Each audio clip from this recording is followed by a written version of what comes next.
আজ 22শে জুলাই। আজ থেকে কিন্তু যুবশক্তি পোর্টালে কিন্তু অনলাইন আবেদন শুরু। যারা মাধ্যমিক বা উচ্চ মাধ্যমিক পাস তারা কিন্তু 2000 টাকা করে পাবে, এবং যারা কলেজ পাস তারা কিন্তু 3000 টাকা করে পাবে। তো এরকম খবরটাই কিন্তু ছড়িয়েছিল।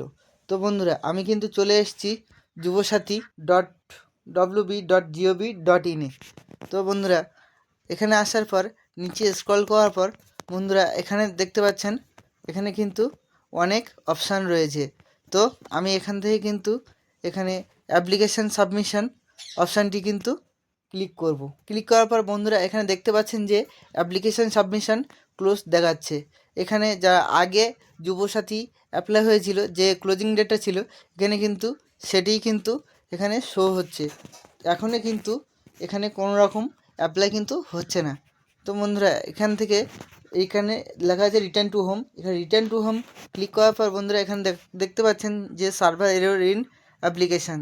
তো এখান থেকে কিন্তু কোনোভাবেই বন্ধুরা এখনও কোনো আবেদন কিন্তু শুরু হয়নি। অনলাইনে কিন্তু অনেক ভুল বা ভুয়ো খবর কিন্তু ছড়ানো হচ্ছে। আদৌ কিন্তু এখনও কোনো নোটিফিকেশান কিন্তু এখনও অফিসিয়াল ওয়েবসাইটে পাওয়া যায়নি। তো বন্ধুরা, যখনই আপনাদের নোটিফিকেশানটি আসবে তখনই কিন্তু আপনাদের আপডেট কিন্তু দিয়ে দেবো। তো বন্ধুরা, পরবর্তী ভিডিওর জন্য আপনাদের চ্যানেলটিকে সাবস্ক্রাইব করুন, এবং ভিডিওটি ভালো লাগলে আপনারা কিন্তু লাইক করুন।